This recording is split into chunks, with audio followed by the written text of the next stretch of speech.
Hey,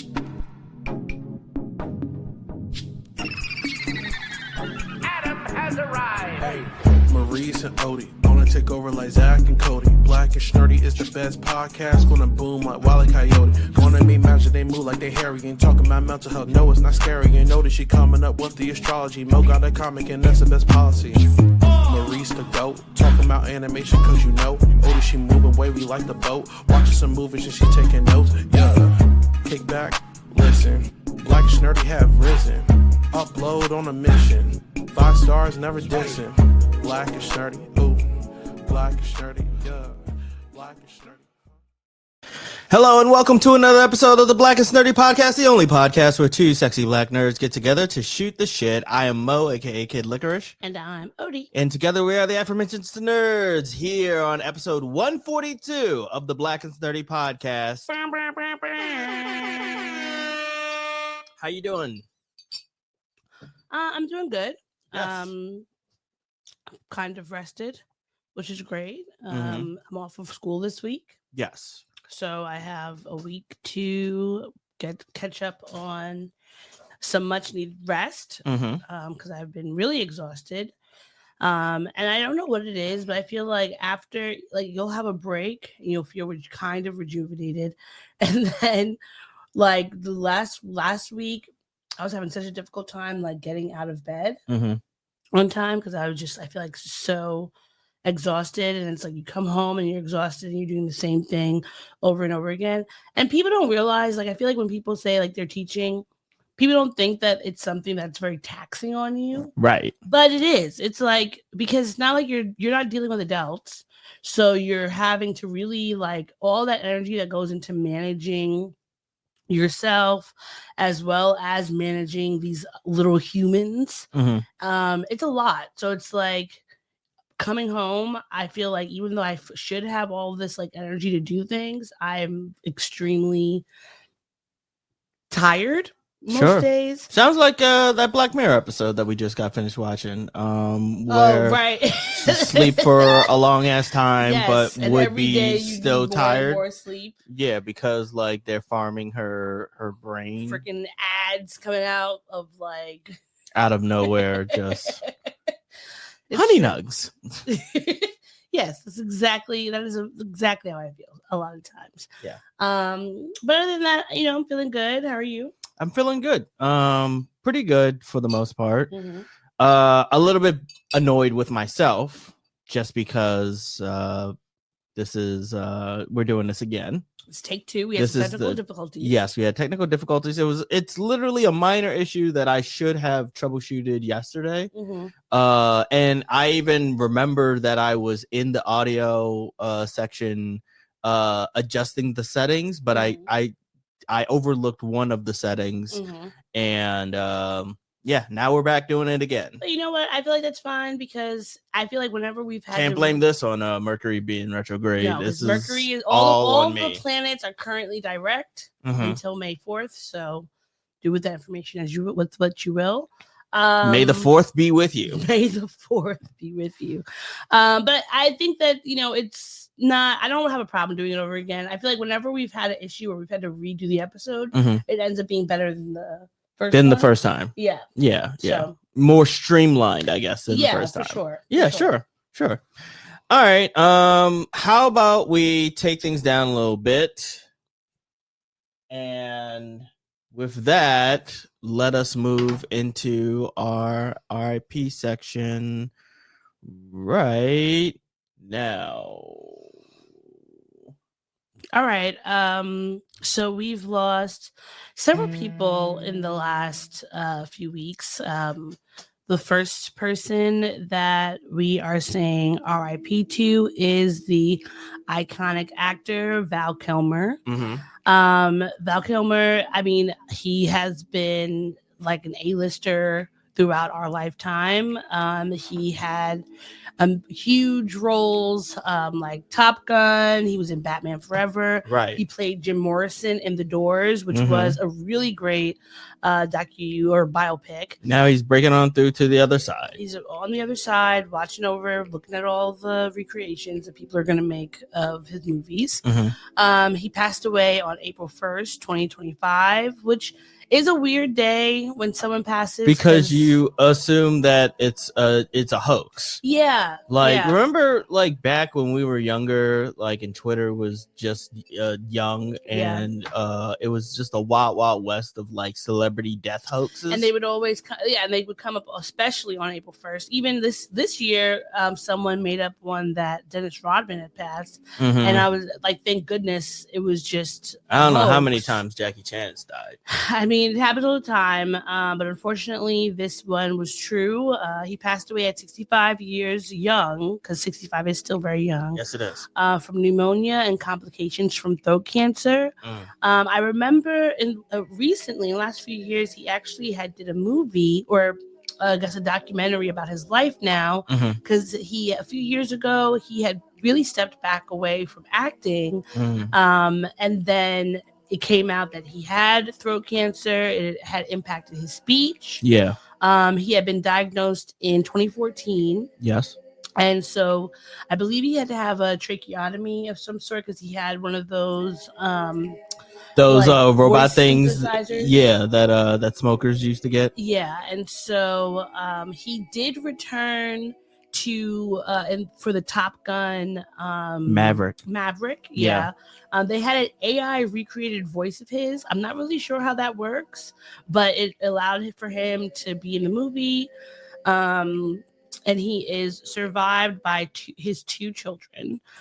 So thank you for bringing so much to the movie and television role. If you go on his IMDb, he has so many roles across all different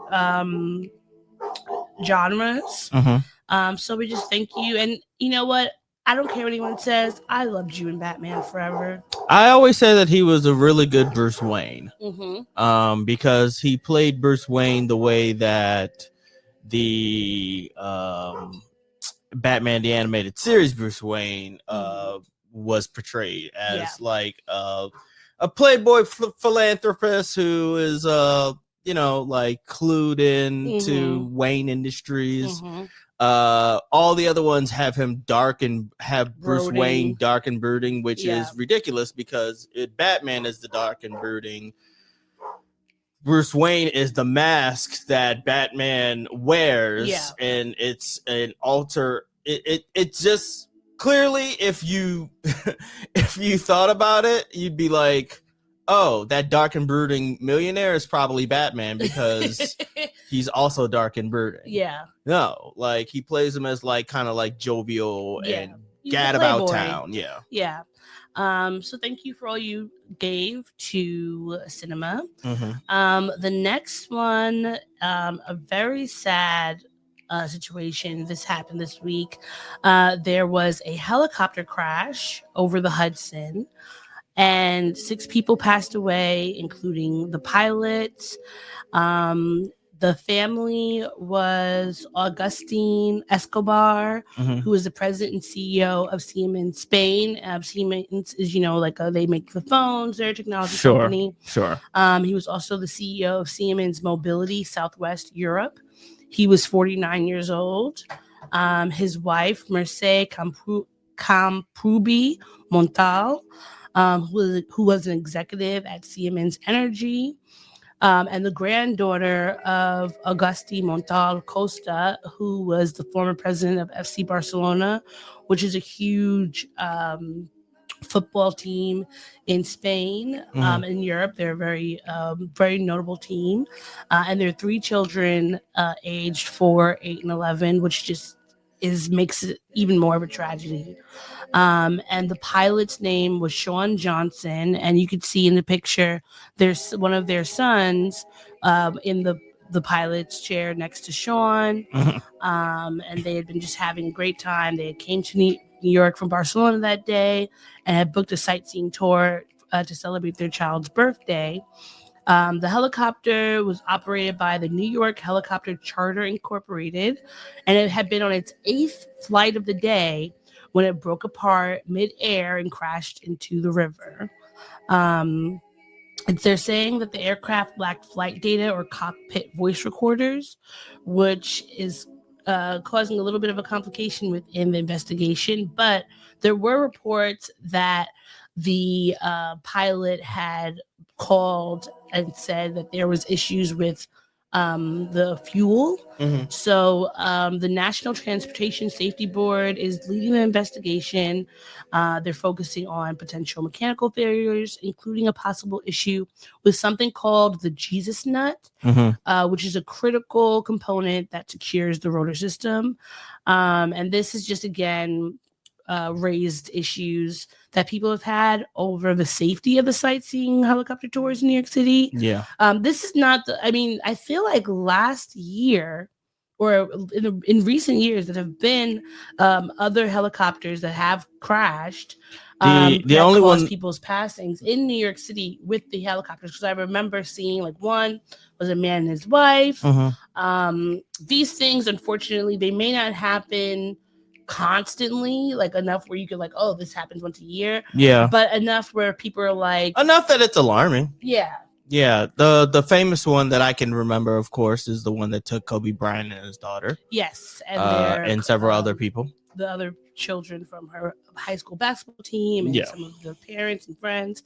I mean, it's something that doesn't necessarily happen often, but obviously, like it's a huge impact not only on the communities where it happens, but those people's families. So I mean, like helicopter tours are fun. I'm sure I've never been on one, but I can imagine it feels cool to ride around the city and you're seeing such a big city like New York City from above. Like even when I'm flying over in a plane and looking down, it's like, oh wow, look at the city. But we need to be making sure that they're taking as many measures as needed, as many regulations that are needed to make sure it's safe, because like this impacted, it fell into the ocean or into the river. So not any other people were hurt, but like, can you imagine if this had just been over 42nd Street, Sure. Like, this is something that we definitely need to have as many regulations and overseeing safety as possible to make sure these sort of tragedies don't happen, but are not like compounding tragedies. Because I feel like as a New Yorker, things like this, they create a shadow over the city. Yes, it does. It's triggering to folks who have lived here and experienced 9/11, because you're just like, what's going on? You're nervous, you're scared. Something is falling out of the sky. Something's falling out of the sky. And then any sort of transportation is impacted because people are scared. Yeah.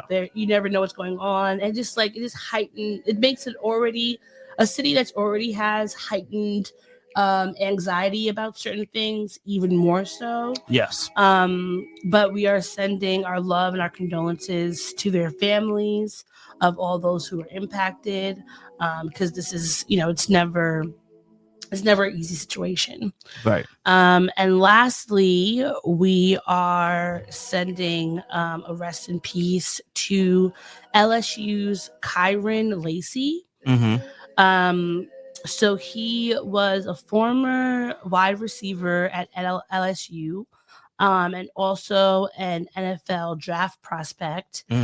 He passed away on the 12th in Houston, Texas, unfortunately by his own hand. His death occurred several days before he was scheduled for a grand jury hearing related to a car crash that he was involved in this past December that resulted in the death of a 78-year-old man. His father posted up on Facebook saying that mental health is real and for the most part it's invisible. Don't ignore the signs, even if they may seem small. And said that he and his family's lives have changed forever, and this will never be okay. But God needed my baby more than he was needed here. Of course, LSU has expressed the condolences to his family and his teammates and the coaches. Many NFL players I saw were posting up their RIPs to him.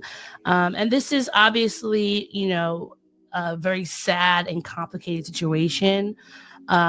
Yes, he was in trouble and having some issues with the law and possibly could have, perhaps he took his own life because he was worried about going to jail or anything having to do with the impact of the car crash that happened. Or maybe just the December. weight of, potentially having been responsible for someone else's death. Yeah. There's so many things that go into it, and reading just the stories of the people that knew him.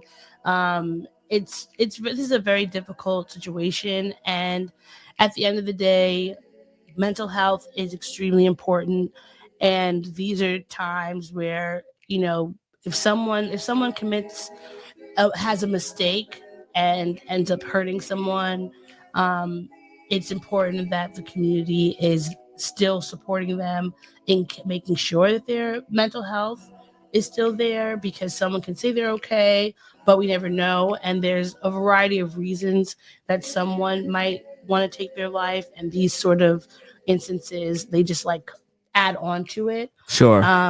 So don't, if you are someone, if you're dealing with something that seems insurmountable, you don't know how you're going to get through it or get past it, please remember that there are resources out there. There are people that, will talk to you and that are there to support you, and that taking your life is not the only way out. And so we just start sending our love to his family and friends. And also to the family and friends of the man who passed away in the car crash, because this is just like a compounding tragedy on top of tragedy. Yes. So RIP to everyone that has been mentioned, and we're sending our condolences to the surviving family members and loved ones. Yes. So are you ready to get into this week's pop culture? I sure am. When you want a hot meal without a big deal, what are you gonna pick? Pop topics. All right.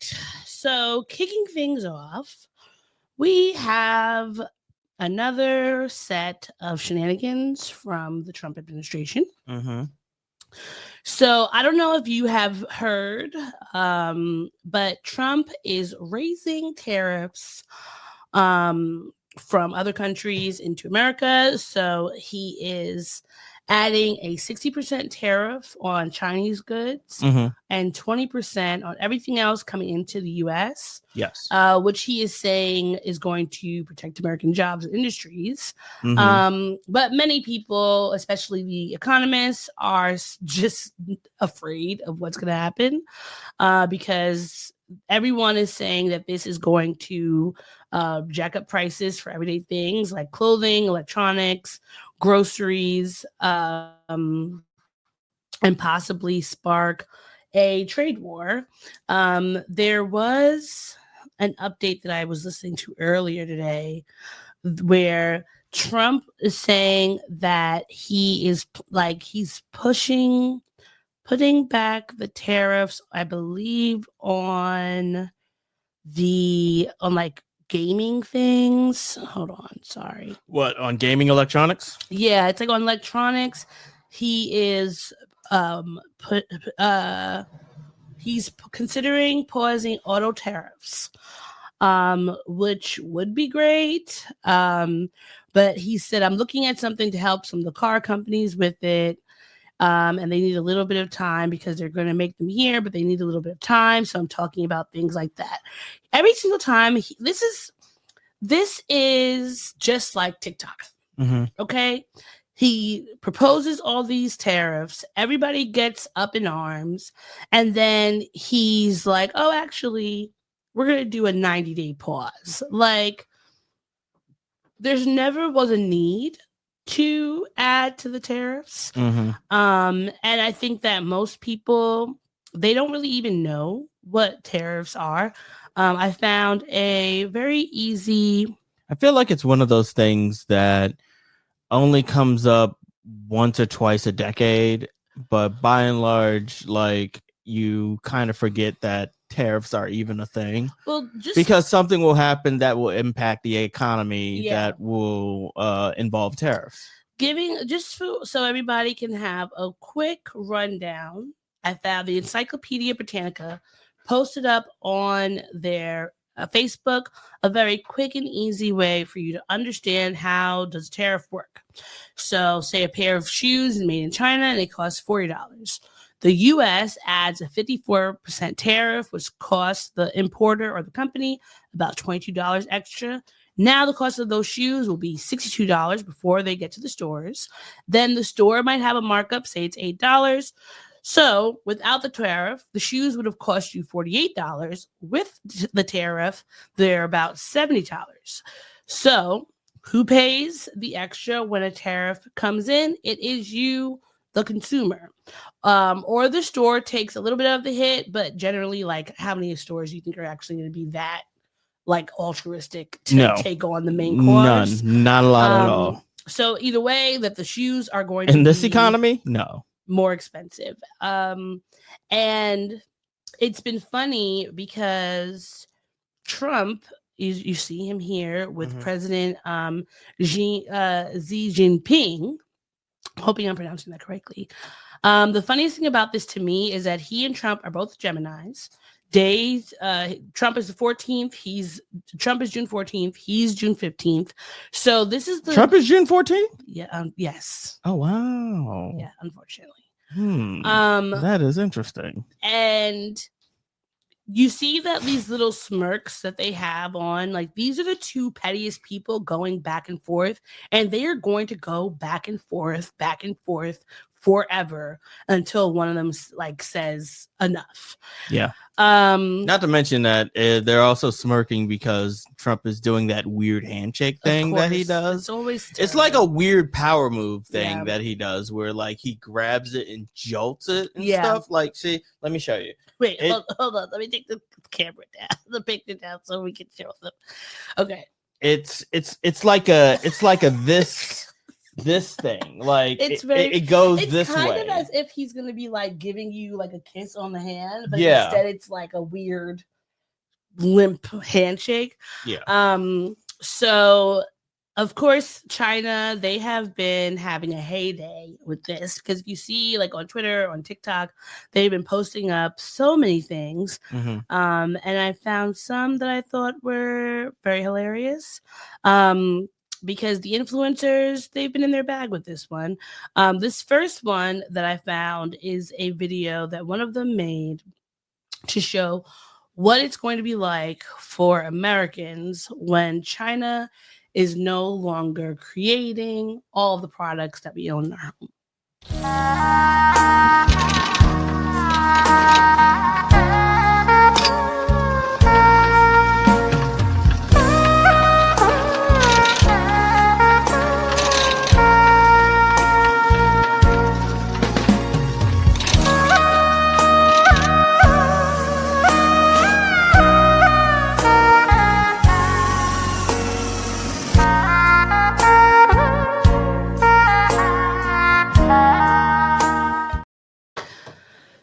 The thing about Americans that always like makes me chuckle is that whenever Americans are portrayed, they're portrayed as overweight.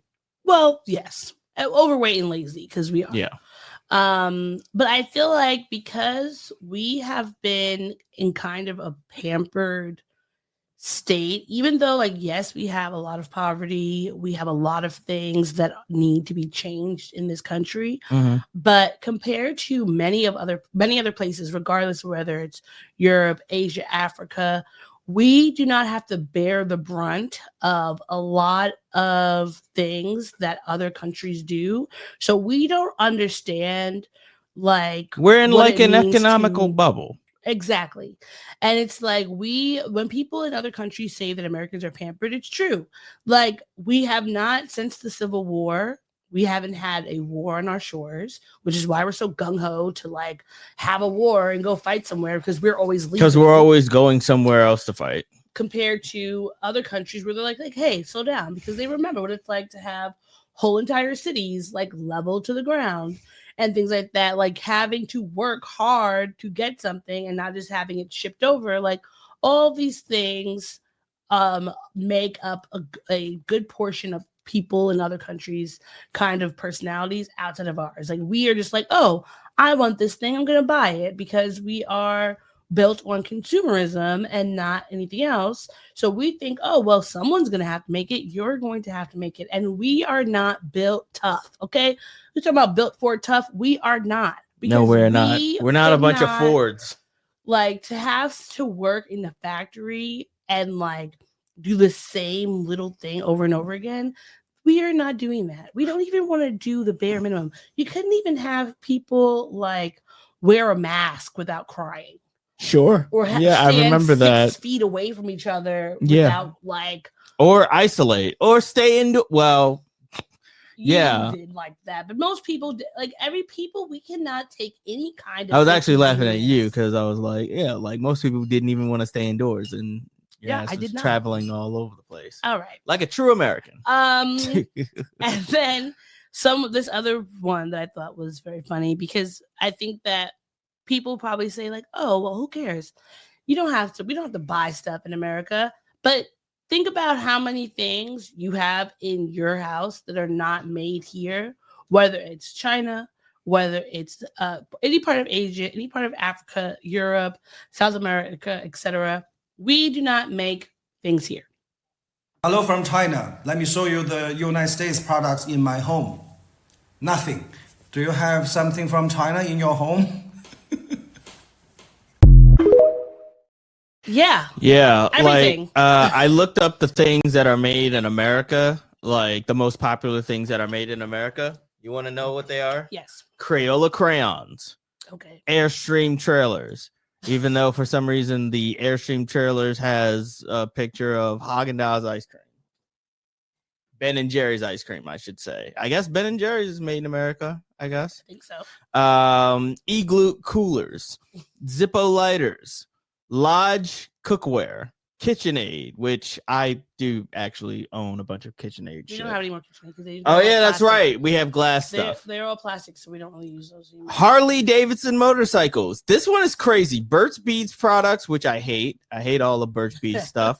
But for some reason, the picture of Burt's Bees product is a gun. What's more American than bees and guns? Gibson guitars, Levi Strauss & Co., Louisville Slugger bats, Pyrex glassware. Yeah, we do have some Pyrex stuff. Yeah, Chesapeake Bay candles, Hallmark cards. Oh, at least wait, iPads are made in America? That's wrong. That has to be wrong. I feel like whoever probably made this is an AI thing that's trying to. Because there's no way iPads are definitely made Ford Mustangs with a picture of guitars. And I don't know what. Oh, Jack Daniels and Slinky. So the majority of these things are not like a majority of these products. The average person doesn't have a bunch of Slinkies in their home, So these things are kind of like, okay, great, but also. Yeah, a lot of the stuff is like I haven't had a Zippo lighter since I was in college. And the only reason why I bought the Zippo lighter was because I thought it made me look cool, just to like have it. But they are kind of found out that you had to refill it. Yeah. And I'm like, well, what's the point of this? I'll just stick with Bic. Lit like Bic. Yeah. Well, we have outside of China, we have some trading tariffs that are going up in Canada and Mexico. Up by 25% on most goods, with a 10% tariff on Canadian energy exports, and the European Union is going up by 20% tariffs. And then the auto industry, which we were discussed, it said was a 25% tariff on automobiles, but now Trump is saying there's going to be a pause on that. So this is going to be very interesting. The economists are warning of a potential inflation reaching 4.4% and a slowdown in U.S. economic growth by 1.1%. Disposable income may decrease by over $4,000 annually. which is already we don't have a lot of disposable income. I definitely don't have a lot of disposable income. We're just so. I mean, we have talked about it on this podcast before, but I think this is just a reminder of all the things that you can buy, make them yourself if you can. Obviously, you can't really make a podcast mic or something, but like make the things that you can, grow what you can at your home. Go to secondhand stores, go to vintage stores, buy stuff. Just because you don't have to have the newest thing. And hopefully that will not just benefit your pockets, but also benefit like reduce, reuse, recycle. Because you don't need a Nintendo Switch. Like I've been seeing those ads on the train. For like old school electronics. Like get an old iPhone instead of the newest iPhone, which would be better for people everywhere. Play a Game Boy Advance. Like get a Nintendo 64 refurbished. I think there's other ways to help yourself out in the Play situation.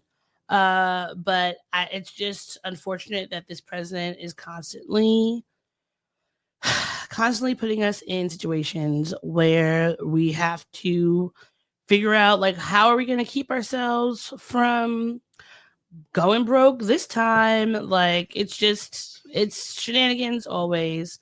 Fuck Trump always. It's always fuck Trump. Situations will arise. You said he's always putting us into situations. That's what made us. That's what made us. That's what made me think of he that is song. Always putting us in terrible situations. And I just want everybody else outside of this of the United States to know that he's not like us. Okay. Yes. He's not like us. He's not like us. And I just wish that every time he imposed something that was going to be terrible, that it would be only people who voted for him that were going to be the ones to be impacted, because it's very unfortunate that we have to deal with all of his shenanigans. But trying to strike a chord, and it's probably A minor. We know his history. Yes. So yeah, he's got lots of weird cases. All right. Moving on to another criminal. And before we get into this, we are going to have to put up a warning. Warning. Because this situation is going to be talking about a domestic violence situation. There's a video. So please take care of yourself if need be. If you need to fast forward, please do that. But this past weekend, this Southern University football player, Quadarius Davis, was caught on video abusing his now ex-girlfriend, Juliana Monet. Apparently, on April 12th, some people's outside ring cameras or whatever captured a extremely violent incident outside of her home, where he was seen grabbing her and choking her until it looks like she kind of passed out. And she actually, I believe, posted this video. And she posted on her Instagram along with the footage saying everything is captured. I called the police. My neighbors called the police. I will be pressing charges, and no, I am not going back. So again, warning, I'm about to put the video up. It is graphic. You do see, him harming her, just for, everyone. Warning. Okay. Kind of. Yeah. Okay.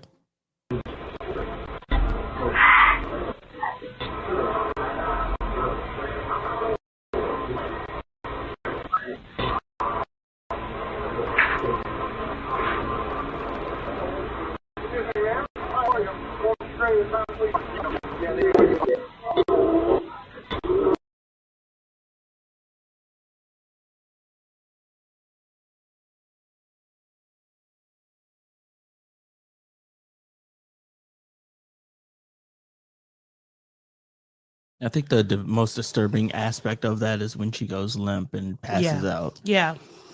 And it's just, I don't know what's wrong with people, with men these days, or just men always, that they feel the need to impose themselves on someone like that. Like, if she broke up with you, just take it.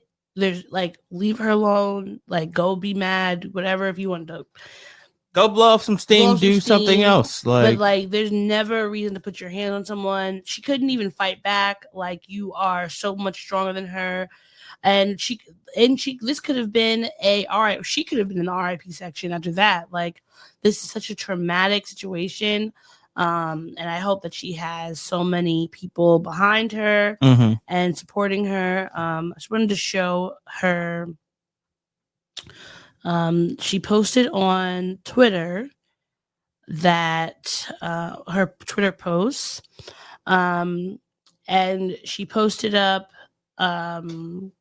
that she's thankful that she's seeing everyone's messages. She's super overwhelmed and thanks everyone for checking in.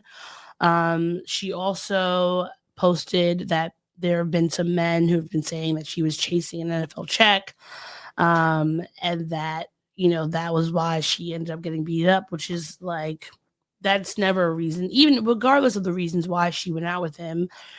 That is no bearing on him attacking her and beating her up like that. That is never a reason to come for someone and abuse them. And fuck all of you for even putting that into her messages. Like, go find something else to do. I'm sure that there are many reasons for why they were in together. She said that the reasons that she broke up with him is because she was seeing red flags.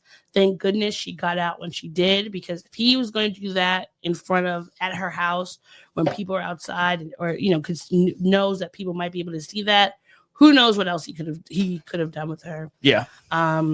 So Juliana, we are sending you lots of love, and we hope that you are safe and taken care of and being supported right now, because this is a terrible thing to happen. But kudos for you for getting out of the situation and making him be held accountable, even if it's in the court of public opinion, that he is going to have to be accountable for his actions, because this was just, a disgusting and despicable act. So we are sending you all of our love and support. Agreed. All right. Are you ready to move into some music news? Yeah, sure. All right. I think we should start off with some hotly contested Twitter conversation that I saw. There is a podcast called The Rap Roundtable, and they had some very polarizing comments on their podcast this past week concerning rap albums. So let's just hear what they had to say. There is no rap album in history with 0 skips. One Time for Your Mind, Cashmere Thoughts, that shit with DMC off Life After Death, Lost in This World off of my Dark Twisted Fantasy. He's crazy. Yes, Sin. I'm good. Leave it off. My downfall is a skip? Yes, skip it. I'm good. You're doing this and another right. and another with Little Kim too. I might skip both. That's a double skip for a double album. The joint with Kim on there. Okay, I can see that. Get them both out of there. 2 skips. You should have gone with that. Yeah, you should have gone with that. My downfall. That's too easy. What's the skip on Illmatic? One Time for Your Mind. I'm good. Get it out of here. No thanks. One time and never again. But yeah, like, but I know what the one he gonna go to. That nigga Jigga, Blueprint. Game it. What's a perfect album to you? It ain't as perfect as you think. There is no rap album in history that has 0 skips. So I don't never want to hear a 0 skip argument as a. What's the skip on the Pac album again? What's your phone number? One of the worst songs in history. What's your skip on 7 Day Theory? 7 Day Theory, that shit, just like Daddy. Like, wow, I pause. like Just Like Daddy. Pause. Come with me. Pac didn't even know that. Walter says graduation. Drunken hot girls, bro. That's easy. Drunken hot girls. Get it out of here. That was terrible. Get it out of here. That was terrible. That's the shit that got Puff locked up. But Reasonable Doubt don't got no skips, bro. Cashmere Thoughts. I don't never want to hear it again. Cashmere Thoughts is not a skip. You're it's crazy. skip. I've skipped it plenty of times. No It's way. a skip. You see how you're reacting, Dini? No way. Yeah, you gave us some very agreeable opinions. Now you see what you. So This is blasphemy. How do you feel about Beat as an album? Oh shit! What's a skip on Beat? God damn it! The whole album. No, you're crazy. Nah. I have to go through the track list. B is there might not B be is a a skip. super classic. Hold on. Let me look at it real quick. There might not Most be overrated album. You know what I mean? Kanye, B is a early classic. Kanye era. Oh, That album is Get classic, that album bro. the fuck out. But of I'm here, sure I'll find me a That's his skip. magnum opus Y'all to me. capping. I'm sure I can listen. That's why I don't like the whole no skip argument as it's a classic because it has no skips. Then there's never been a classic in rap history. might be the You know what I'm story. saying? Because every album I've skipped. Testify. It might be Testify. You crazy? Testify is fire. I don't know. Testify. I don't like it because of the video. We're not talking about the song you like the least. I'm talking about, but do you have to skip Testify in the process of listening to the album? No, you don't. You don't have to, but it's So you easily saying that skipped. B has no skips? B is one of them ones, man. I've been saying Does it have no skips? I don't No see a skip skips. on here. Testify is a skip. The guy who he even said it. I love Testify. I trust Sin's opinion on B. I've spoke so highly of this. This album is really good, bro. Like, There's no rap albums ever existed with 0 skips. I do not agree with this. I don't agree with it at all. This is another reason why. B is a no skip album. Which one? B by Common. Yeah, B. Yeah. To me, if I'm thinking about rap albums, the recent ones that I felt like were no skip that I've listened to, GNX. GNX, yes. Nicki, not Nicki Minaj. Meg Thee Stallion's most recent album, Doechii. Sure. I would say Pusha T's Daytona. I would say Get Rich or Die Trying. B by Common. Stankonia by Outkast. The Speaker Box and the Love Below by Outkast. For me personally, you brought this up before, and I would say which one, Speaker Box or Love Below? Well, definitely the Love Below because I listened to that one way more. I could probably do without Hey Ya. I could probably skip Hey Ya. Really? Yeah, That's because you heard it so often. I probably heard it so often that I could probably. It's not its best song. No, it's not its best, but if I think of taking out songs that you hear repeat all the time, like if they hadn't played Hey Ya every single chance, But they did. They played that song into the dirt. The only reason I would skip that is because I'm like, oh, I've heard this song so much. But if it's just for me, and if it's just putting on the album all the way through, I would not skip it. You wouldn't skip it. Okay, then I would say Mad Villainy. To Pimp a Butterfly. Yes. Good Kid, Mad City. Mm-hmm. Drake's Take Care. Food and Liquor by Lupe Fiasco. Cool. That was Cool by Lupe Fiasco. What else? What else? What was Drake's Flower album? Boy by Tyler the Creator. Nas Illmatic. Definitely Take Care. Scorpion. I would say RTJ, Run the Jewels 2, 3, and 4 are no skips. Watch for the me. Throne. You already said To Pimp a Butterfly. Mm-hmm. Midnight Marauders by A Tribe Called Quest. Mm-hmm. And Low End Theory is a no skip. We got it here. We got it from here. Thank you for your service, Tribe Called Quest. Is no skip. What else?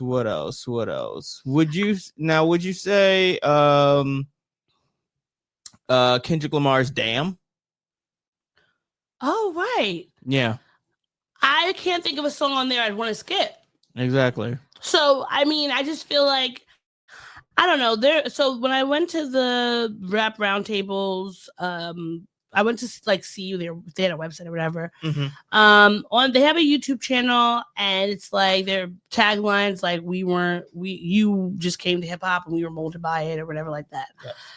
And I just feel like if you feel like you were molded by hip hop, how could you think there's skipped albums there's no albums with 0 skips on them? Yeah, that's ridiculous. Like there are a ton of really perfect hip hop albums out there, and I feel like named this a few. was a rage bait conversation. It had to have been. Like I feel like that guy just was saying things. because he knew that people were going to He absolutely didn't believe what he was saying. Because, like, even thinking, okay, Biggie, Ready to Die, and that's an album that came out, of course, when we were very young, and I've listened to it, you know, throughout the course of my life, and I think it's a great album. I would not do some of the songs, okay, with time. Would I say like, oh, that's problematic for sure. But if I'm just talking about the music in itself, like several of Drake's albums, to me, I have had no skips. Do I necessarily want to listen to like the most recent ones? No, those definitely lots of skips. But I think you could find with any rap artist, whether they were super mainstream or like a little bit more indie or whatever, like a Lupe Fiasco or whatever like that, then maybe you could be like, okay, I don't necessarily want like all the songs as much as I liked when they came out, but I still feel like it's hard to you can't tell me that there's a no rap album with 0 skips, the same way you couldn't say there is no pop album or jazz album or something, because in every genre there's a no skip there's album. a no skip. Like, yeah, you can't, like, every album's not going to Thriller is a no skip album. Yes. Is every single Michael Jackson album a no skip? Probably not. But there are definitely no skips. You can't tell me that you really love music that much, specifically hip hop, and that you're telling me that there's no album that you can't say you want to play it all the time. And taking out, and I will say the only caveat I will give you is if there's a song on that album that like people play all the time. So it's like, okay, if you wanted to listen to a Kendrick Lamar album and you were going to skip All Right or whatever, because you hear that a lot, but you want to hear more of the rest of the song. Sure. Okay. But even the song itself is not a. It's not a skip. It's not a skip. It's just that it's your so personal often. Preference that you've heard it a lot. Exactly. Because the first time you don't want to hear it. If you took out the radio out of it, you would be playing that album all the time, going over it. And even like for me, I know I like an album when usually I'll play it all the way through. Then after I play it all the way through a few times, then I do a shuffle, and then I'm like, okay, I'm shuffling it so I could hear the songs in a different order, whatever. But I just feel like that was you were just trying to be antagonistic. Yeah, that was a very dumb thing to say. Very dumb. Very dumb take. Dumb take. Just for those of y'all who are watching on Instagram, this is a warning. When nope. Folks. Warning. This is a warning. Yeah, folks, this is a warning in that Instagram might shut us down at the hour mark. It's being very finicky because it didn't do it this past weekend. The weekend before that, when we were streaming, it cut off at an hour. It cut off at an hour. If it does, go to our YouTube, go to our Facebook. Well, we'll put Spotify. We'll put both the Facebook and the YouTube links in the chat so that y'all could easily go there to continue to watch this awesome show. Yes. And I'll give you another warning when we're close to an hour. All right. So speaking about no skip albums, Kendrick Lamar did a video for his no skip album GNX for the song Luther. Yes, the music video was amazing. It was beautiful. It was very cinematic. Mm-hmm. I love the visuals. I love the leading lady in there. Not just SZA, but the other woman that was in there. And the other guy that was in there. It was great. And you know that they said very attractive.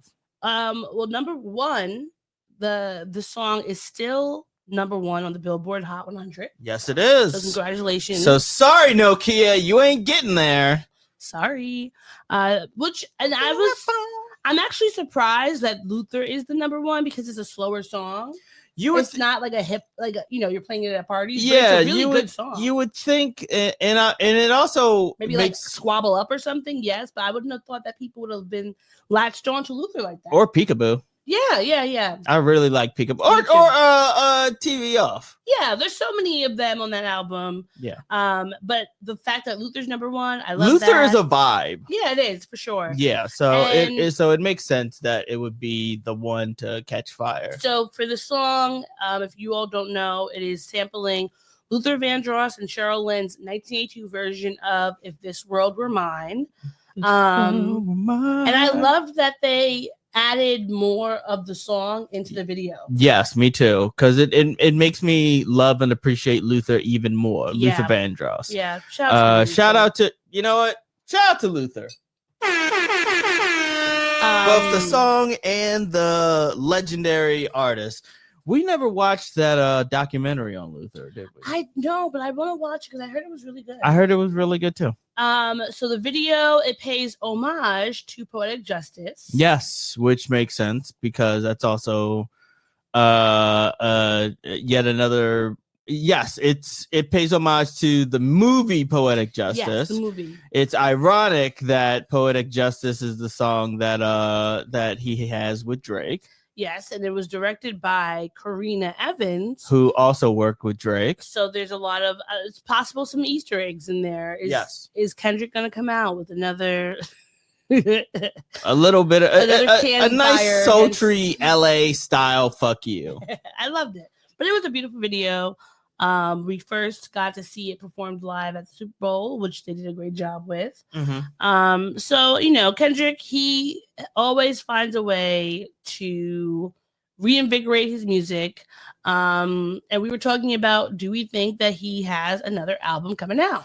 I think he does. I think there's one that I give it.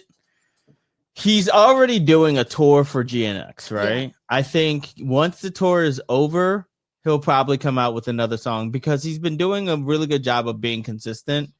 Like normally back in the day, normally he would pop out with an album, do his thing, and then go away for like a couple years to just chill and meditate. And, you know, eat some ayahuasca or whatever, do some burpees on a rooftop with his children on his back.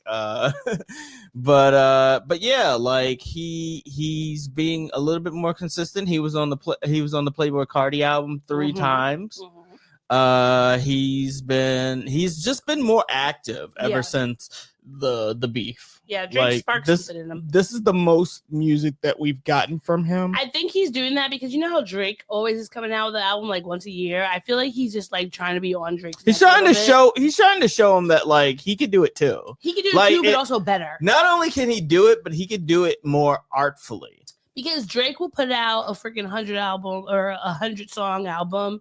And you'll be like, what the fuck is this? Well, Drake will just shit out albums, essentially. Like, For All the Dogs was just some shit that he threw out there. That's a skip album. Her Loss. And what was the other one? The one with 21 Savage? No, that was Her Loss. Oh, okay. But I'm thinking of another one. The one before Her Loss. I don't even remember. I'd have to look it up. Tell you. I don't even want that in my save. But yeah, so Kendrick Lamar has been popping out more recently, and I love it. It's good for hip hop. It's good for music in its entirely. Sometimes you gotta pop out and show people. Yes, you do. All right. So, do you want to talk about the Billboard's best female rappers of all time? I do want to talk about that. All right. So best female rappers. I'm going to show it so we can go through this list. So they have.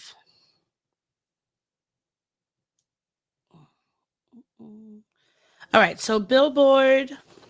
Now, mind you, these are staff picks, so take this with a grain of salt.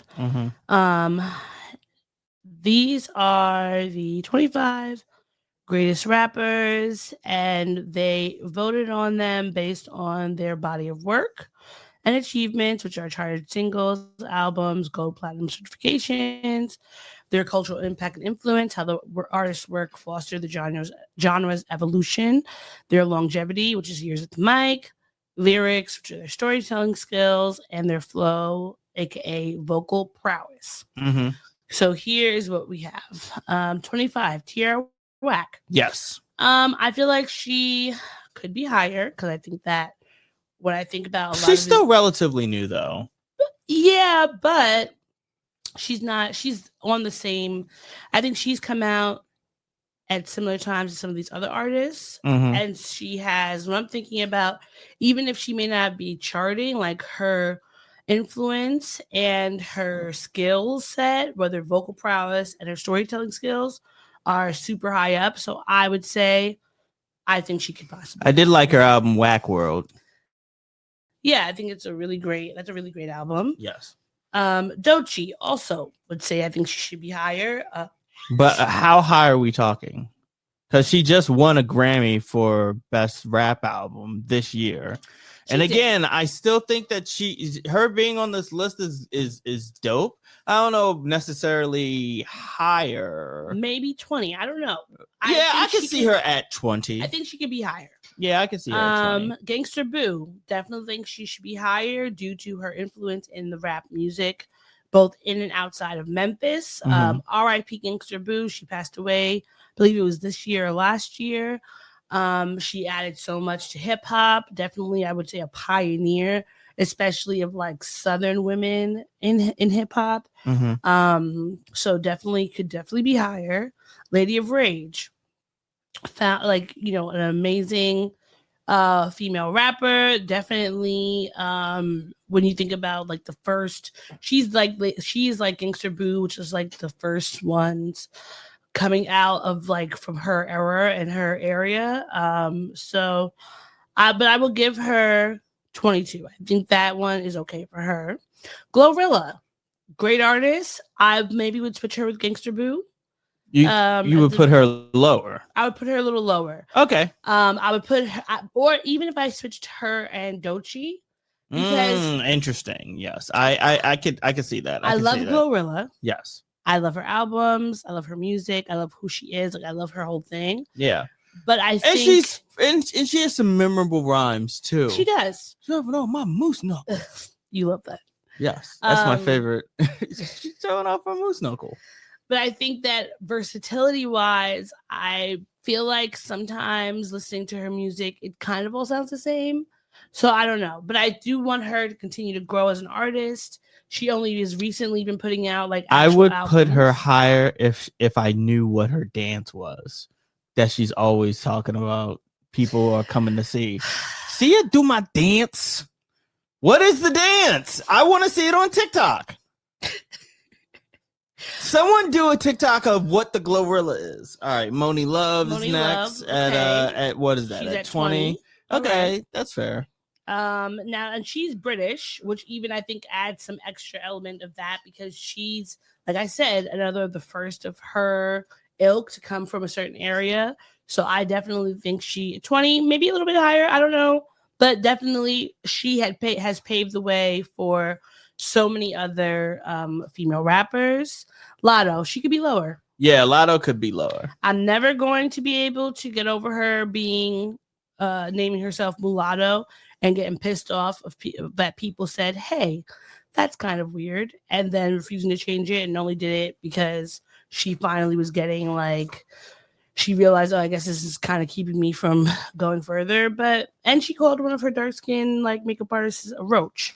So some things about her kind of problematic for me, but I do think I like her songs.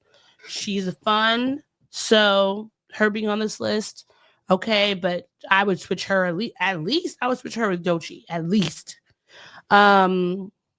Remy Ma, number 18. I love Remy Ma. But she should be a little bit higher. I think she should be a little bit higher for sure. Yeah. I'll put her in the top 10, maybe 10. Okay. Remy Ma. Yeah, no, I wouldn't be mad at that. Yeah. Rhapsody. Now, I would say, like, I know Rhapsody is very she's skilled. She is very skilled in hip hop. I couldn't name necessarily her songs, but I know the influence that she's had in other both male and female rappers. Sure. So I think that she could definitely be higher on this list, but she should be on this list regardless. Doja Cat. Love Doja Cat, but she should be a little bit lower. Ad-lib.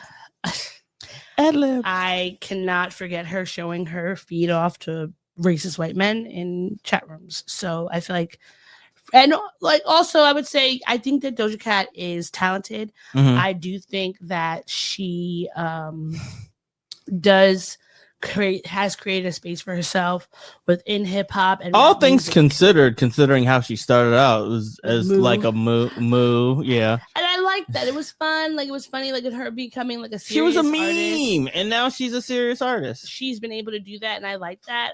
But I just feel like I would definitely, like, if I could, I actually probably would switch Doechii with her. Okay.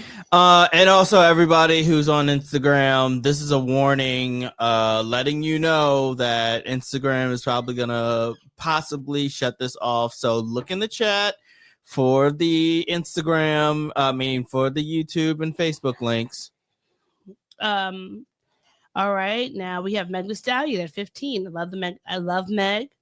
I think she's amazing. I think she continues to grow. Meg is maybe put her a little bit higher I at would like put her 13. Higher. I would put her higher. I feel like there might be some people, like, I wouldn't put her only because I wouldn't put her in the top 10 because she's still growing. New. Yeah, she's still new. So, like, to me, when I think about top 10, I think those are people who should be like seasoned. Yes, but she could definitely be higher. Yes. Left Eye definitely should be higher. Oh, should be higher. Definitely Maybe should put be her in higher. the top 10. Definitely not top 10. Yeah, definitely top 10. I don't know about not 10, but definitely within the top 10. Yeah, she wouldn't be in the top 5, but she'd be in the top 10. Yeah, Trina. She's the baddest bitch. She is the baddest. She's the baddest bitch. Yes. They could have picked a better picture for her though, but whatever. The Brat also should be higher. Has made a way for herself throughout music and hip hop and entertainment. What you like? So I feel like she could be higher here. Cardi B, love Cardi B. She should be a little bit lower. You think so? Who would you switch her with? Left Eye? Maybe Left Eye. Yeah. I love Cardi B. I feel like she has, in her own right, carved out her own lane. She's a Grammy winner. She works hard. So, I don't hate her being at 11, but I would say switching her out with even the Brat or Left Eye would be fine with me. Yeah. Foxy Brown, number 10. I don't hate that. I'm not mad at that. Top 10 at 10. Yeah, sure. Don't hate that. Eve. Now, maybe I would switch Eve with Trina. Yeah, I wouldn't. I'm torn because of all the work that she has done. Yeah. And she was extremely prolific when we were growing up. Yeah. But the knock against her is her and that goddamn Nasty Girl song from that terrible TV show that she was in. She probably didn't have any agency in that. She probably. That's why she left. I don't know. I have no idea. I'm tired of doing these terrible raps. That's why she was on Zoom for the second half of the series. Yep. Be with a nasty girl. Roxanne Shante. Okay, you know what? Yeah, I feel like I'm not mad at 8. She's so integral to hip hop and so many of the artists that we know now. So she definitely deserves to be in the top 10. Mm-hmm. Salt and Pepper. Okay. Again, also deserves to be in the top 10. Yeah. MC Light. MC Light has been keeping it strong, keeping it on. Maybe a little lower in the 10, but still in the 10. I mean, she's the host of like every Viacom award show and things like that. So VH1 shit. VH1, BET, MTV, you can find her somewhere hosting on the mic. Yeah, she's getting that paper. So good for her. Stack that cheese. Queen Latifah at number 5. She should be higher. How high? Well, how high are we talking? Let's see who else is here. Because she's top 5. She's top 5, but I feel like she could be higher. All right. Let's see. Lil' Kim. I love Lil' Kim. I think that the number 4 is fine for her. Definitely is the reason why we have some of these artists that we have now. Lauryn Hill could be lower. Who would you switch I would keep her in the top 10, but maybe in the back 10 because I see her more as a singer. I know that she has some raps underneath her belt. Not some raps. I know that she is a rapper. Yes. I'm giving her that she is a rapper. Okay. But it's more like, to me, it's more like 50-50. She's like 50% of the time she's a rapper and a singer. So many of these rappers are rappers and singers, whether they're male or female. Okay, but Queen Latifah is also a jazz musician, but like how she... Fine, okay, but I would still put her. I'd put her like maybe 6 or 7. If you were putting her in a cipher, she would slay. I guess, maybe. I'd still say 6 or 7. All right, Missy Elliott, number 2. Yes, I think she should be number 1. You think Missy Elliott should be number one? Missy Elliott should be number one. Nicki Minaj, number one. I don't think so. She could be in top 10, but not number one. She could maybe even be top 5. I gotta say it kind of makes sense that yes, I also would want Missy Elliott to be number one, but I do understand how making Nicki Minaj number one would make sense to a lot of people. Like in a lot of ways, she paved the way for this generation of rappers. Like but I think so and did she was Missy. skilled on the mic for what she was doing at the time. Yeah. She was hanging with the men too. Like, but you could say that for a lot of the women on this list. I'm not saying that a lot of women weren't hanging with the men, but like she was hanging with like gangsta ass niggas like Lil Wayne and shit, you know. So were so many other women on this list. I'm not saying that they weren't. I'm just pointing out what she did. All right. Sorry. Yeah, and Nicki Minaj is number one on this list. I think that Nicki Minaj, if the problems that I have with her being number one is I don't feel like recent years she has really been being the best that she could be. You know, you think her legacy has taken a hit? Yes, because she's been so concerned with her pedophile abuser husband and trying to clap back at women, other female rappers who have come out, that she's really not changing or making better music. Like they talk about, you know, Pink Friday 2, but Pink Friday 2 compared to Pink Friday, like Pink Friday was a great album. I would say like no skips, doing so great, all that.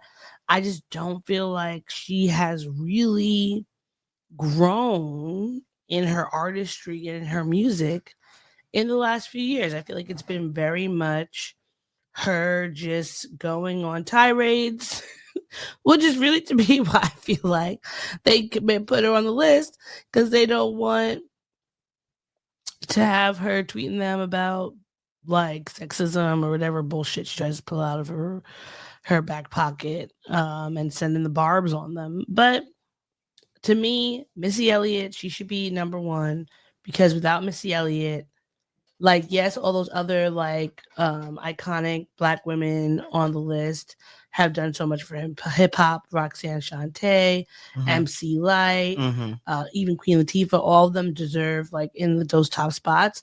But I feel like without Missy, we don't get so many of these rappers, whether male or female, who are doing like innovative, fun stuff. Like, without Missy, you don't have a little Nas X. Yeah, you don't I even can have see a Nicki Minaj, because Nicki Minaj would not have been able to come out with these bright pink bubblegum Barbie doll outfits if Missy hadn't been doing that. Hadn't worn that balloon suit and like super duper fly. Every single one. Super duper fly, no skip.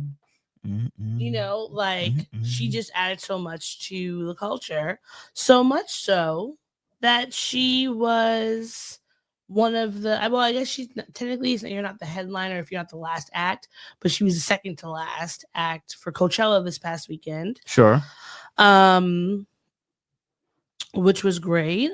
I wish I could show you I wish we could show the clip of her performance. Yeah. Because she had a really cool Transformer themed, like when she was coming on, it was like Transformers and her showing her stuff. But these are some clips or some stills from the performance. Her usual futuristic thing that she's been doing forever. Kind of looks like Kang. Oh, okay. I guess I can kind of see that. Yeah. You see here in her the iconic bubble jacket, reminiscent to the inflatable trash bag she had, and I Can't Stand the Rain. Yeah. And then just look at the material. She's 52, 53 years old. Yeah, She's it's on incredible. stage performing. She was a solo act with no guest performances. Mm-hmm.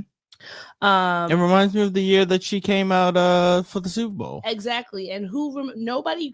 I don't remember who was that. anything Katy Perry about year? Katy Perry, except for those sharks. Everyone remembers. Well, specifically Left Shark. Everyone remembers Missy Elliott because when Missy Elliott came out, there was all these people who were like, confusingly like, who's Missy Elliott, which is like, how do you not know who she is? But her record sales went up, and that's like added a resurgence for her, for people, the younger crowd who didn't necessarily know who she was, and they have been even more invigorated by her music. I believe I've heard rumors she might be coming out with a new album. That would be great. That would be great. I would love to see it. She did. I saw some clips. She performed "Work It," "Lose Control," "Get Your Freak On."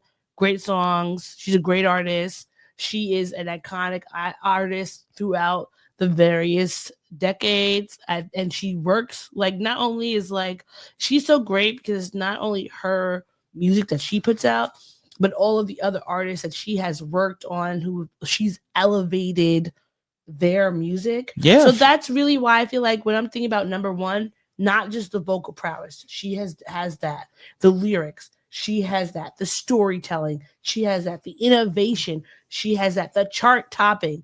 She, to me, has all of these things, and also just seems like a really sweet and kind.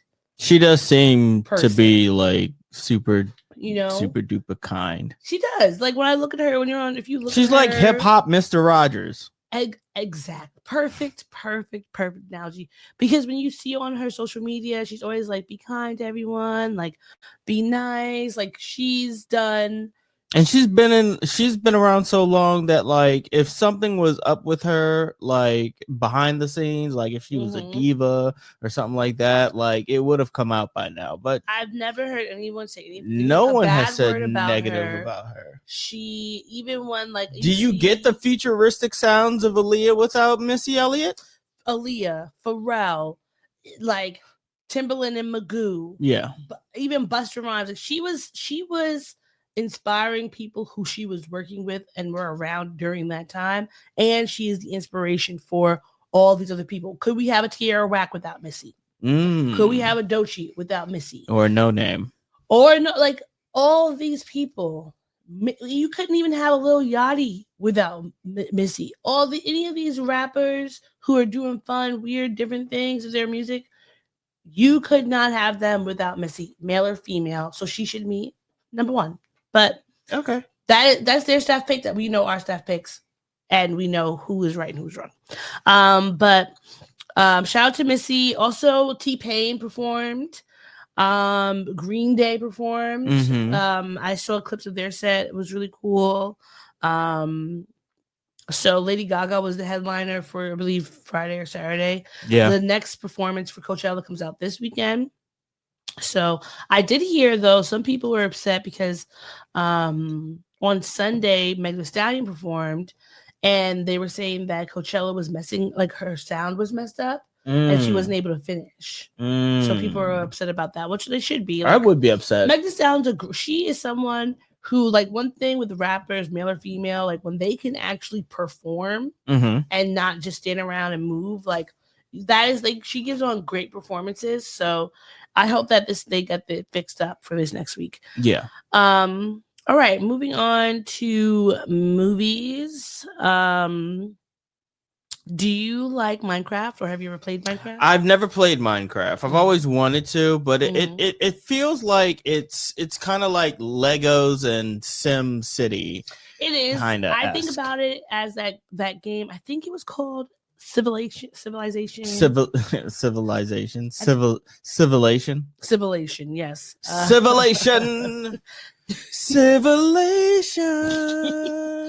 Will arise. But Minecraft, it's super popular, especially with the younger generation, and they have a movie came out this week. So I saw. Let me just pick up the. hold on, I want to go to the IMDb for the Minecraft movie so I can tell you all the people who were in it. Well, Jason Momoa and Jack Black are do you in have it. the banner? Yeah, I do. Here. So you see here we have Jason Momoa, or as you like to say, Jason Momoa. yes, because we always want more of him. We want more of Jason Momoa. Jack Black, who's not pictured, Danielle Brooks, Jennifer Coolidge. So it looks like, a star-studded cast. And it has done really well in its opening weekend. It opened to $163 million in the US, $313 million globally. And right now it's currently highest grossing film of 2025. Lava Chicken. You could say it's done better than Snow White. I mean, it wouldn't be difficult to do. That would not be a stretch. I didn't even know Snow White was coming out. Yeah. Yeah, because they tried to bury that movie because old girl went on a bad PR press run for it initially, and then they got rid of the dwarves, and then they put the dwarves back in, but the dwarves were CGI, so actual little people couldn't get jobs to play those characters. So, and then I think they were suing or something like that. Like it's a big fuckery of a movie. Apparently, though, it has gotten some controversy around the screenings because the people are going to the movies and are being like chaotic during a reference to, believe, the chicken jockey. They've been throwing popcorn. They have been yelling. And so apparently, like if you go to like, hold on, I'm trying to. These are references that I don't know because I've never played Minecraft. Because I've never played. Yeah. But let me just present real quick so you can see what I'm talking about. Chicken jockey. I don't even know like how it's supposed to sound or what it's supposed to look at like, but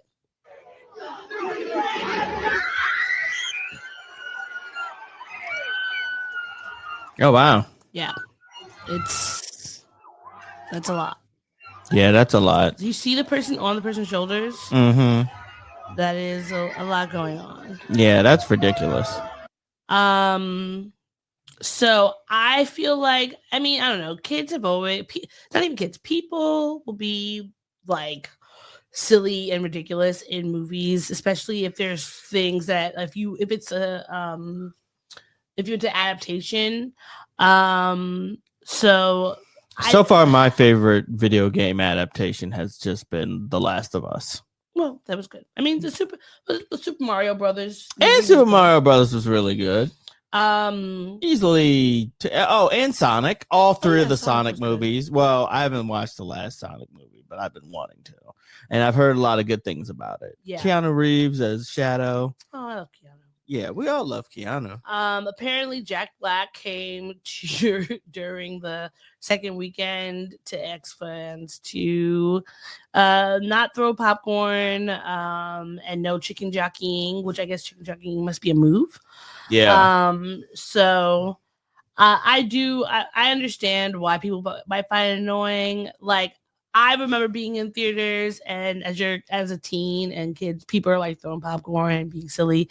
I think it definitely depends on the type of movie it is. Like, am I going to get mad at Minecraft doing that? If I'm going to watch like Sinners or something like a biopic or like Schindler's List or something like that. Like, imagine if they were chicky jockeying and fucking Schindler's List. Now that's where I'm like, okay, can we this is a somber film, but I just feel like even the reviews for the movie have been kind of mixed. But I'm just like, it's a kids movie, young people's movie. Like, sometimes you have to just recognize when something is not for you. Maybe this is a movie where you drop your kids off to see it, and you go into the theater next to them to watch Allura or Nora or whatever else is out right now, so you don't have to deal with it being obnoxious. But it's not saying as a kid, would I think that's obnoxious? Probably. I don't know. I might be like, I'm trying to hear the movie. I don't want anyone throwing popcorn at me and being like annoying sitting next to me. But it's kind of like, that's what you get when you have movies. It's kind of like going to see Rocky Horror Picture. Yeah. You can't get mad at Rocky Horror Picture when we're doing the time when warp. everybody's doing the time warp again. Like, that's just and what's gonna be. What other bullshit that you're supposed to do? Like, if you take a virgin, people are supposed to point and shout "virgin" at you or something like that. Supposed to shove a banana up somebody's ass or some shit. That's I don't know. A step too far. I don't know. Like I was on a game show once, and I had to lie and pretend like I had participated in Rocky Horror Picture, so I made up something, and everybody could tell I was lying because the entire audience was like, "Yeah, we love Rocky Horror Picture. We know all the inside movie fucking things." Well, a banana in the ass is not one of them. No, it is not. But that's not even the one that I said. That could. I said something about pantyhose. I think garter belt. I think like you're supposed to fling garter belts at the screen or something. Well, in the next movie that is hopefully going to beat out Minecraft at their for the highest grossing would be Sinners. Ryan Coogler. Yes, it is a Ryan Coogler production. I am very much looking forward to this movie. I cannot wait to go see it. So if you have not heard about this movie, it is a vampire movie.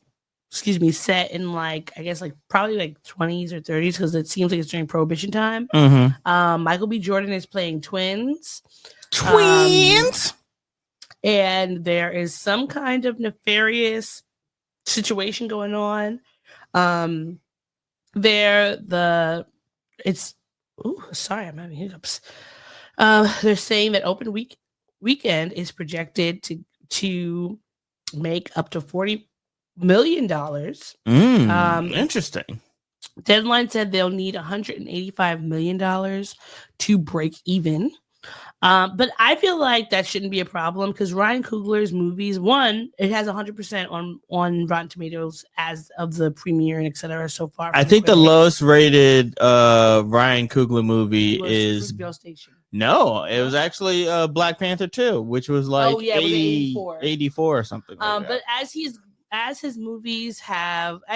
made more and more movies, he has continued to grow in acclaim and just his abilities and everything. Like you could see the growth in the movies, which is great. Because even with people who may not have loved Wakanda Forever's story, you can't lie about the cinematography and the directing and all that. It was I think really people gave it shot. a lower rating because of the fact that Black Panther is gone, and it was like nobody really wanted to see another movie about Black Panther without having Chadwick Boseman, because of course, we're all just, completely saddened by that. But this movie, it has a studded cast. We have Miles Caton, Saul Williams, which I'm glad to see him in this movie because I haven't seen him in a movie in a while. Michael B. Jordan, like we said. We have Delroy Lindo. Hallie Stanfield. And Wunmi Mosaku, who was in Lovecraft Country, just to name a few people.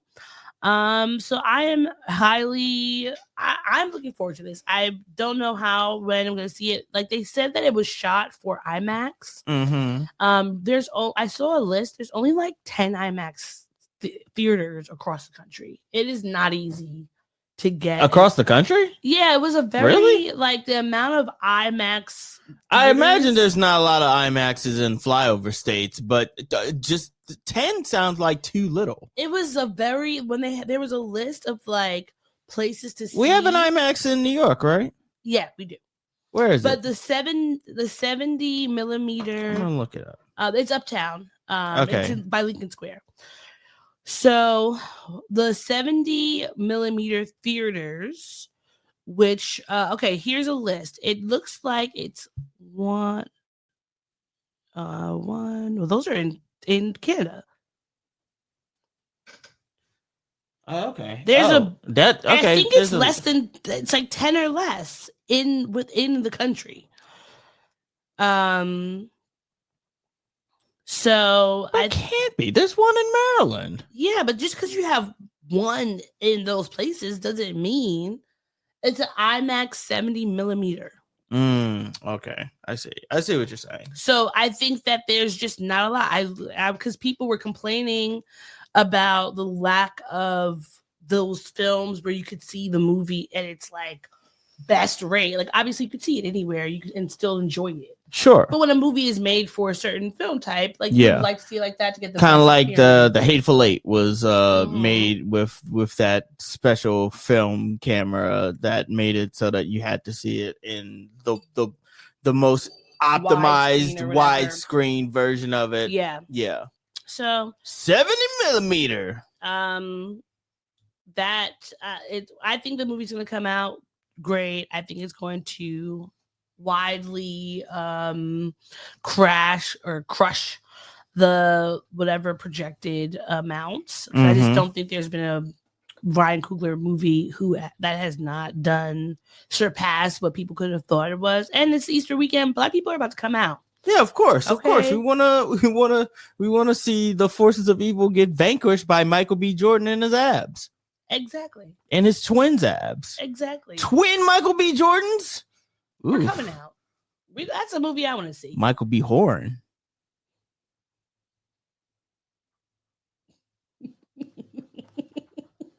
Because you get double the Michael B. Jordan. Yes. He's whoring himself out. Oh, maybe that'll be the title. Michael B. Whoren. Yeah, Michael B. Whoren. Anyway, the last bit of entertainment news that we wanted to talk about is about Keke Palmer and her pulling back her Jonathan Majors episode. Would Whoren be WHORAN or EN? That is something that we can figure out later because right. I can't even think about that right now. Okay. All right. So if you don't know, Keke Palmer has a podcast that she does, like a video podcast similar to ours, where she talks to people. It's called Baby, This is Keke Palmer. And to know about it, she'll talk, give her own little thoughts and ideas, etc. Off the cuff, informal conversations, a lot of fun. Last week, it came out that she was supposed to have an episode with Jonathan Majors. He has that new movie coming out, yes, Magazine Dreams, and he has been doing a circuit of talking with various media platforms on different shows. We talked about it. He was on Complex. He was on Sherry Shepherd. He was going to be on her show. Now, people were not happy about this, as you can imagine, because of Jonathan Majors, domestic violence allegations and videos and all the other things that have come out about him in the last few years that have caused him to have the, downfall of his career. People said this is weird, especially because Keke Palmer has herself notably had domestic violence issues with her previous partner and child of her child's father that she was very open about, very vulnerable, etc. So people were just like, that's weird. That's suspicious. Why is this happening? But they nixed the episode, but not before the internet, in its very savvy ways, got a clip of, I guess this must have been like a teaser. Yeah, maybe like a preview of the episode before the episode came out, back when they were teasing like the episode coming up. So this is the teaser clip that went around that the people on the interwebs have called kind of awkward and cringy. Emotional vulnerability or unshakable mystery? Vulnerability. Okay. Fall in love slow or fall in love loud? Fall in love slow. I love that. Owning the past or rewriting the future? Owning the past. Why? We're talking about history in general or me personally? I mean, really, any of it. Just your concept around maybe more so Around time? Around time. Well, time is. Oh my gosh, I've been so into everything. time lately. Oh, yo, gosh, man. Yeah. Literally, this time thing. Look it. I love that you. We literally. Look it. Yeah. Dude. Yeah. Very wicked. Very wicked. Okay. Come on, girl. defy Come gravity. on, girl. Okay. Yeah. Co-star in a rom-com with Megan Good or a Co-star in buddy a cop rom-com with movie Megan Good. or a buddy cop movie with Michael B Jordan. Oh no, Mike. Oh no. I mean, that would be hilarious. Oh my gosh, even that voice. I want that to be the voice of the character. That would be hilarious. Michael. Hey, bro, what's up? Michael. Yeah. I got to do my baby. Period. I got to be keeping it in the family. You heard that, man? Yeah, Period. And I'm ready for the rom-com. You are amazing. I'm sorry. I'm just very jealous that they get those like swiveling chairs that look so comfortable to sit in, as opposed to these chairs that my ass is getting concave just from sitting on this fucking. The cushion doesn't exist anymore. Like the cushion is metal at this point now. Sorry to distract, but I mean, someone. That's please all I could sponsor think us of. That we can get better swivel chairs. They're more so that we can get better chairs. Period, man. But what did you think about that clip? Would that have made you intrigued to watch a full episode? It seemed a little cringy. Like especially when he went into the whole weird voice doing the Michael. Like that seemed a little cringy to me. The things about it that felt awkward and weird of it for me was that I did not. Now I have never watched a whole show of Baby This Keke Palmer, but I've seen a lot of clips. And just seeing how Keke Palmer usually is in interviews, whether she's interviewing someone else or she's being interviewed. I just didn't feel like she genuinely wanted to be there. It seemed like it was just like, okay. You think so? Because she seemed like she was. I feel like she was acting. All things considered, not just doing a play on words or anything like that, but she seemed like she was kikiing it up. I think she was acting in that way. Like even some of the ways that she was responding, it felt like it didn't seem genuine. It didn't seem necessarily genuine. Like, okay. What about it didn't seem genuine? If you don't mind me asking. I feel like her laugh fell flat. I feel like it's not anything in particular where I could be like, oh, she's. It was like a je ne sais quoi kind of thing. Yeah, I just didn't feel like she was good. It was the energy that she had in it. I feel like she felt awkward.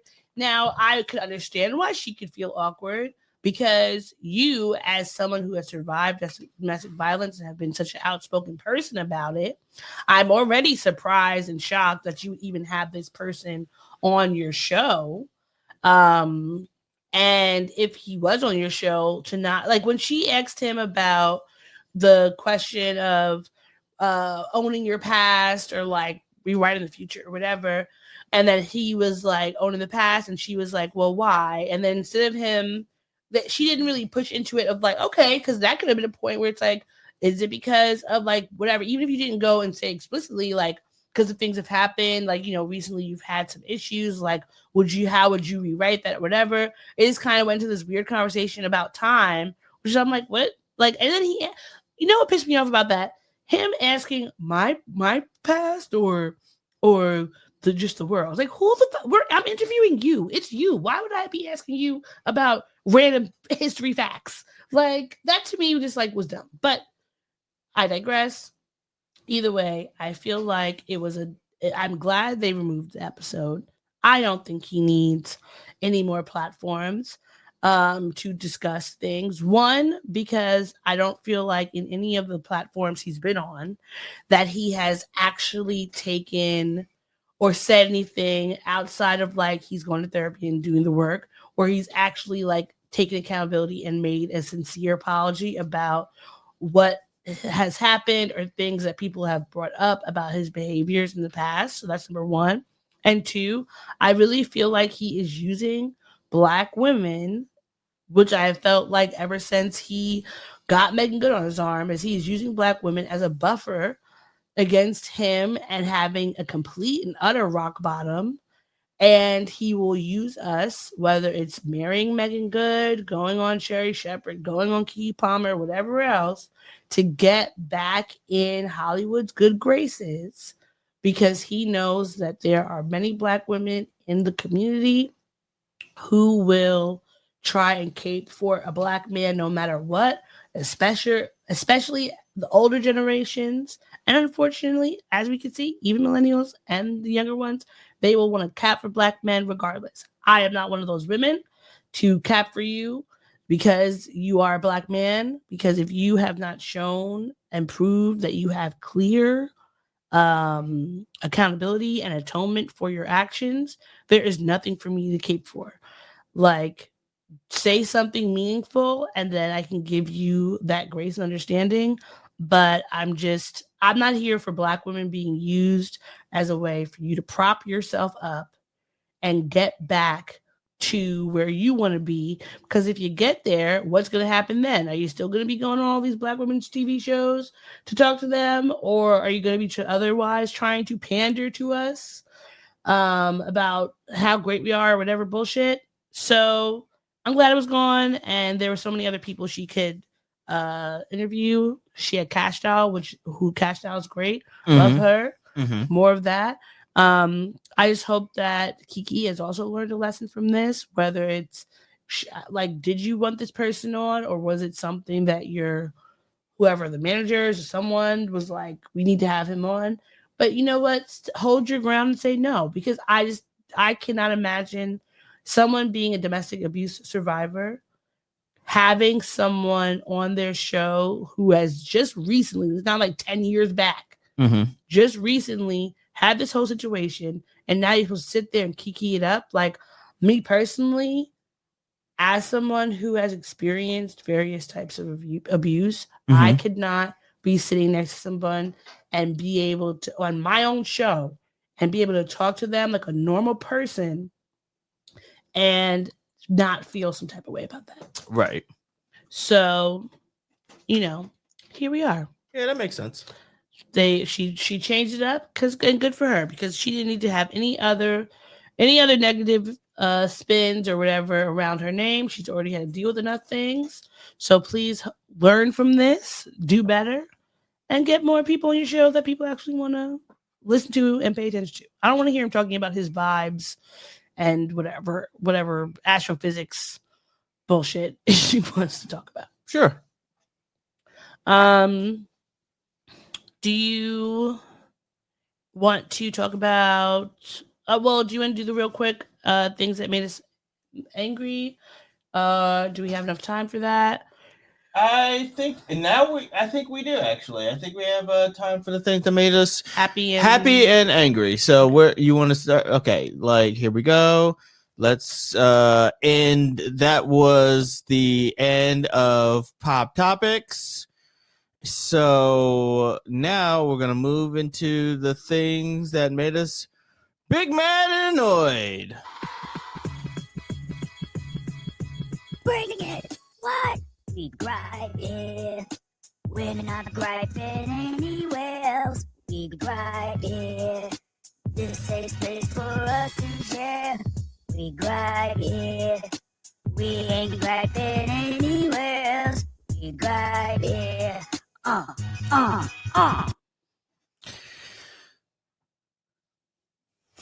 So what's making you big, mad, and annoyed? Uber drivers. I understand that Uber drivers live an interesting life.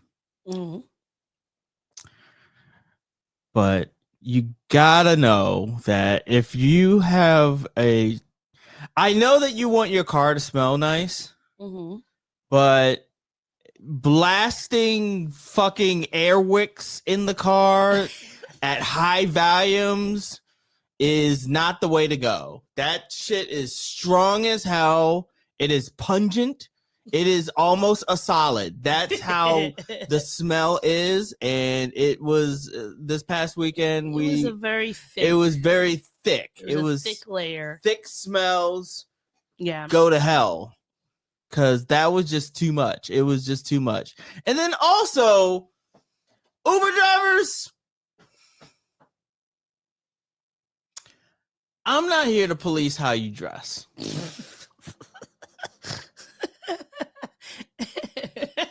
But as somebody who just wants to be left alone and not have to talk to an Uber driver,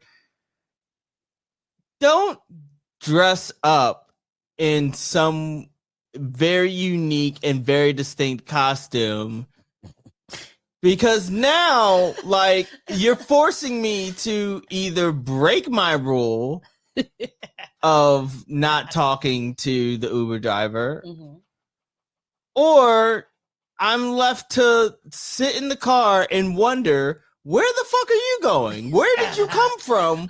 Why are you dressed up? What is this outfit? This dude this past weekend had a fucking cowboy hat on and shit. Like, he had a very distinct outfit, and the entire time I wanted to ask, like, why are you dressed up this way? Like, why are you this way? But of course, that goes against my rule of talking to Uber drivers. I do not do that. I do not want to talk to you. If I get into your car, I'm paying you good money to get me from point A to point B. Please leave me alone. I do not want to have a conversation with you. And don't make me want to have a conversation with you by dressing up. It doesn't make any sense. It's ridiculous. All right. And that, I think, and also, if you're gonna, how do I say this? I would also say that I'll keep that to myself. I'll keep that to myself. Tell me after. I'll tell you afterwards. Because now I'm curious. I'll keep it to myself. But that's everything that's making me mad. How about you? For me, okay, number one, full disclosure, which is probably something I don't know if we've talked about on this podcast before. I have a dog. I've had a dog for several years now.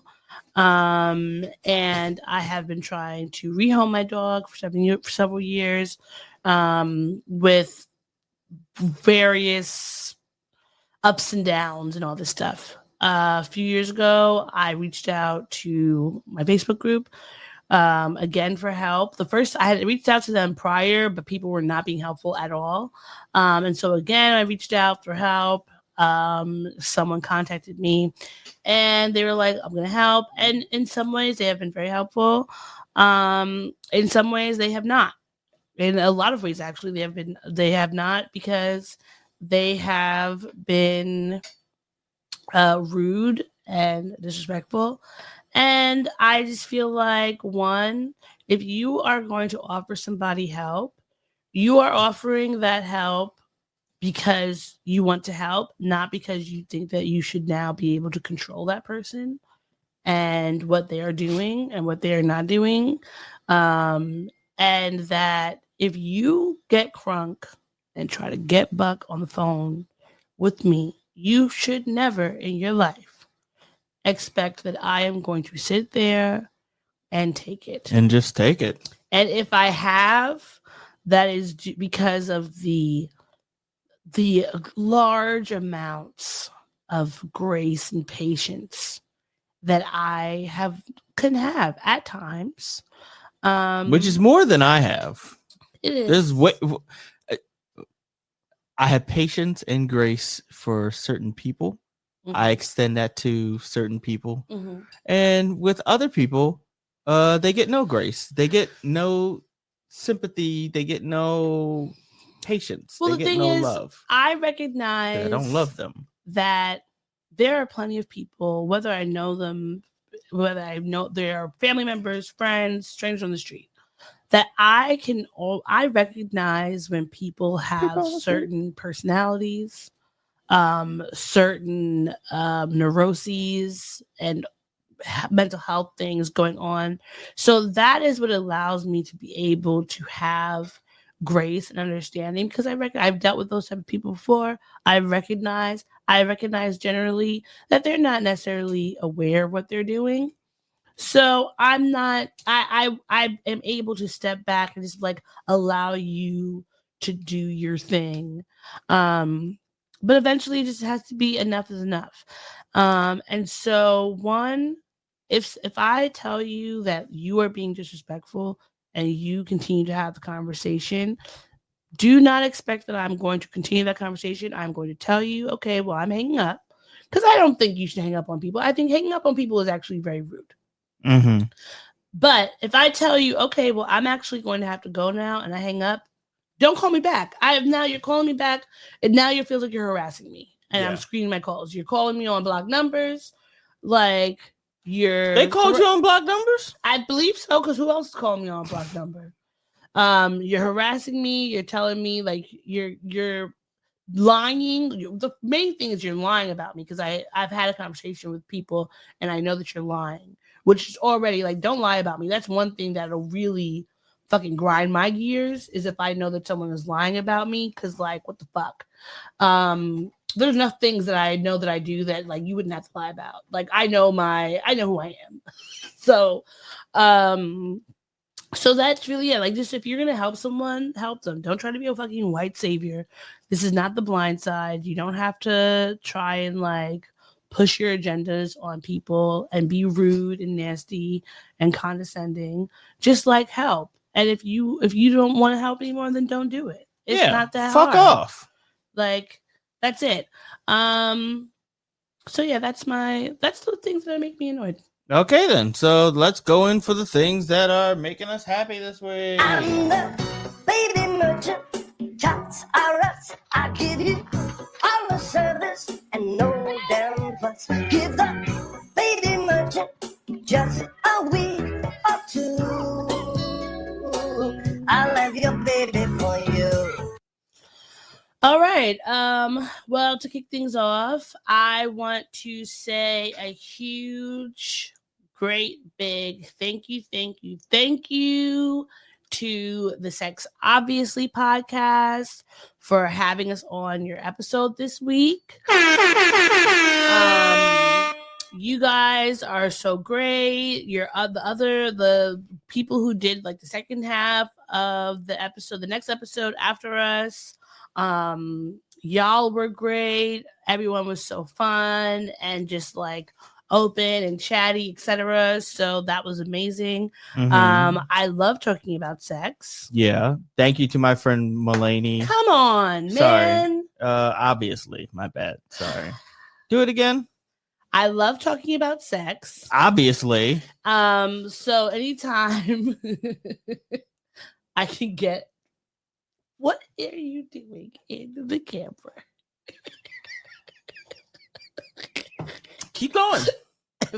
I love talking about sex. Obviously. And getting a chance to talk about the different various like travel experiences that I've had. So being able to merge those things together is great. Mm-hmm. And I hope that you love the episode. I hope that we can come back on. Everybody, please like, share, and subscribe to Sex Obviously. Mm-hmm. And tune in because they were super cool. Yeah. And special thanks to my friend Mulaney who hosted us. Thank you to Mulaney and her husband Mm-hmm. for allowing us into their beautiful home. Yes. To record. You guys are great. And the other things that are making me happy. Well, you're making me happy. Oh. Doing this podcast with you is making me happy. Same here, partner. And yeah, I'm looking forward to a big weekend of fun shenanigans because it's your birthday this week. Yes, we're about to have a lot of fun, and it's WrestleMania this weekend. Mm-hmm. So I'm looking forward to two things this weekend. And I'm off this week, so that's making me happy. And I'm off Sunday. Well, I'm kind of happy. It's a mixed bag because I'm off, but then I don't get paid. So. Oh yeah, there's that. That's that part. But yeah, I am off and able to like do other things. So. Yeah. Well. What about you? Doing this podcast with you, doing the Sex Obviously podcast was a lot of fun. And weirdly enough, being under the weather and not having to work on a Sunday. Mm-hmm. because even though I was not feeling well, I just got to rest, and it's very rare that I get to rest on a Sunday. Yeah. So, one last thing, shout out to LeVar Burton, because he is going to be the keynote speaker at the Howard University commencement this year. Shout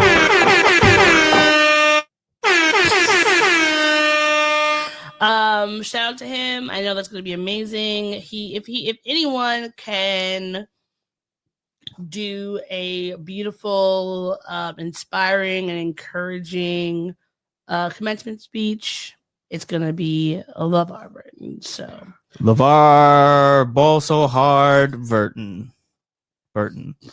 Sorry, LeVar ball so hard Burton is what I was trying to say. Read so hard. Read so hard, motherfuckers want to find me. So hard.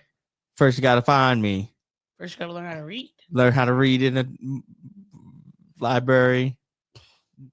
Please remind me. LeVar so hard. All right. Well, thank you everyone for listening in. Yes. Thank you again. Watching us, whether it's on YouTube, Spotify, Facebook, Twitter. Please don't forget to like, Instagram, share, and subscribe. We comment, send us some stuff. We like to hear from you. Send us things you want us to talk about. Yeah. Send us money. Send us anything at this point. I'll take anything. I'll take anything. Oh, and sorry, because we're happy. With that being said, if that's everything, then that's everything. Want to say take it easy, keep it sleazy. We'll be back next time, but until then, bye. Thanks for listening to the show. If you'd like to contact the podcast, you can reach us via email at blackandsnerdypodcast@gmail.com. You can also find us on Instagram and TikTok at Black and Snurdy Podcast, as well as on Twitter at Black and Snurdy. You can find me, Maurice, on all social media under the handle Licorish is Legit. That's LICORISH is legit. And you can find me on Instagram. It's ThatsOD, THATSOD.E.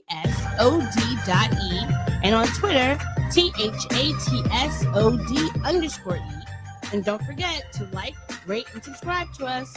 Tune in next time to the Black and Snurdy Podcast, where nerds of a feather flock together. Remember, bye. Boy. Not yet. No, this is keeping it. We're keeping this in.